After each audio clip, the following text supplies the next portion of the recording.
Hemp is an annual fibrous plant that is grown for many uses and has been grown in our history for up to 8,000 years. Marijuana is either the recreational use or the medicinal use of the psychoactive compounds within the cannabis plant. Industrial hemp, you get a lot of the strains that don't have the psychoactive compound THC in it at all, so absolutely useless as a drug.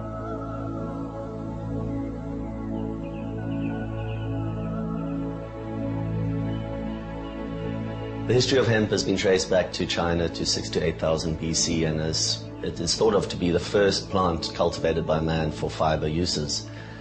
From there it can be traced in nearly every culture and every civilization, being used from everything for sails in all the ships that sailed the earth, all the ropes. The first Bible was printed on hemp paper.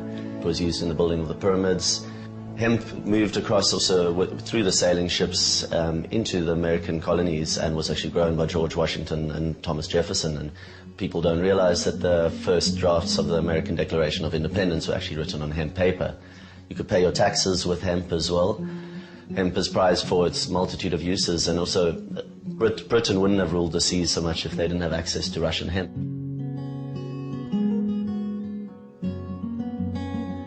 Throughout history, hemp had a very big role in industry, but towards the sort of beginning of the 20th century, it started losing a little bit of market share to cotton, because the hemp fiber it's quite hard to get off the stalk.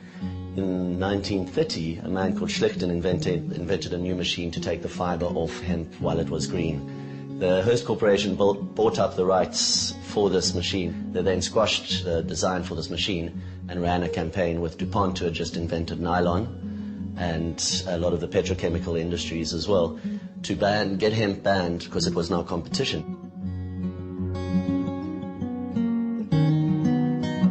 The history is quite involved, but when you look at the facts, there's no ways that this plant is criminalized because as a part of it can be abused. It is because of its threat to major corporations and big business. When America banned hemp and put a lot of pressure on the rest of the Western world to follow suit, there was only one Western country that decided that they would continue growing, and that was France. The rest of the countries that have traditionally grown hemp have been the communist countries. You find a lot in Serbia, Hungary, obviously China being the world leader. They're growing by far the most. Since the 1990s, there's been a resurgence in the West, and Canada was the first major country that changed, and now they're growing 50,000 hectares at the moment. The UK has now got licenses. Germany, Austria, Switzerland, Australia, New Zealand is looking at changing laws.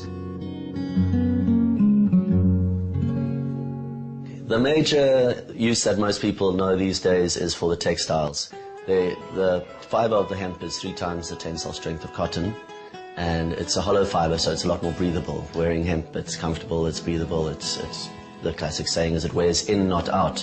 The other uses that are coming up in France, they're developing the building industry. What they do is chip up the stalk and mix it with lime, and you actually get this, which is a hemp brick. The other product that's really big in building is the chipboard, which is lighter than wood, it's better insulating than wood, and obviously there are no trees going into it again, and it's on a sustainable basis. Big opportunity for Africa is the nutrition side of hemp. Hemp is the optimum ratio of omega fatty acids for our body, and the protein in it is globulin edestin. And globulin edestin is a very absorbable protein. Your body can digest it a lot easier than it can even the soy protein. So specifically for nutrition blocking diseases such as TB, it makes a very good porridge or a supplement on a daily basis for people who are sick. Besides that, the oil can also be used to make fuel. It makes a really good biodiesel. Another very important use for hemp is paper. It makes up to 4 times as much pulp per acre as trees, and obviously on a sustainable basis, you're getting, after 4 to 6 months, a yield of pulp instead of waiting for 6 to 8 years or even longer for trees. There's now hemp plastic as well, this is amazing. This is coming out of Australia now. People don't realize that up to 50% of our oil goes into making plastics. That even if we stop driving cars today, it wouldn't sort out our fuel problem and our oil problem in the Middle East. So this technology is really exciting.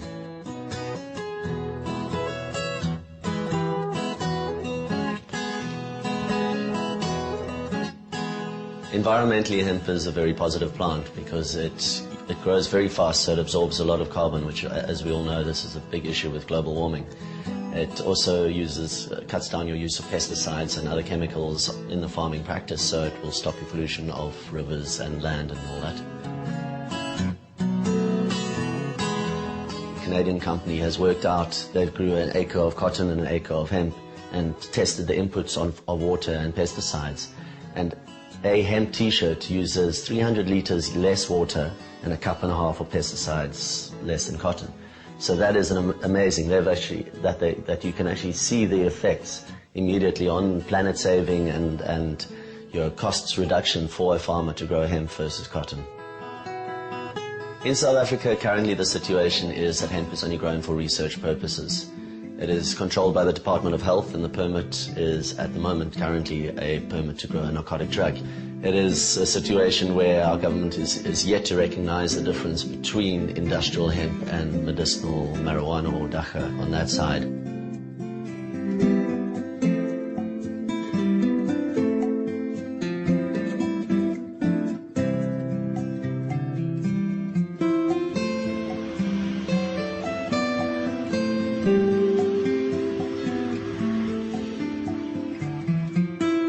We as Emporium see our role as very much as an educational tool at the moment.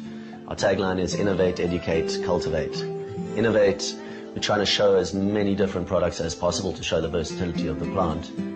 The educate comes in through our exposure, through what we've created here in our space, where people walk in thinking hemp's about one thing only, and that is generally smoking. They walk in here and they learn that it's about so much more, that is something that's, doesn't even come into what we do here. This is about hemp as a building material, as a food, as a job creator, as a nice, comfortable item to wear. Obviously, the cultivate that comes in at the end is somewhere where we're aiming towards. We want to be hemp farmers, and we want to be creating jobs, we want to be building houses, and we want to be feeding people. That is our ultimate aim.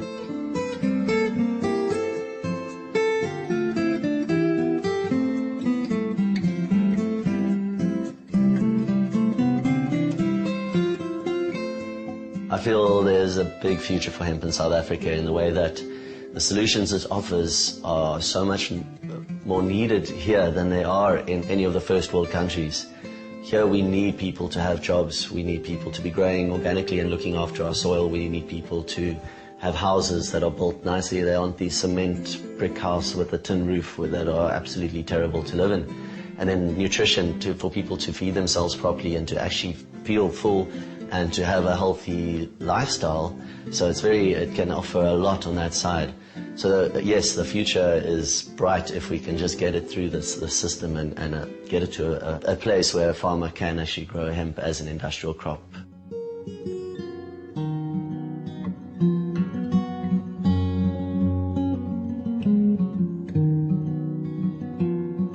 I believe the hemp plant has an energy, especially because there are so many people across the planet that are fighting for its liberation.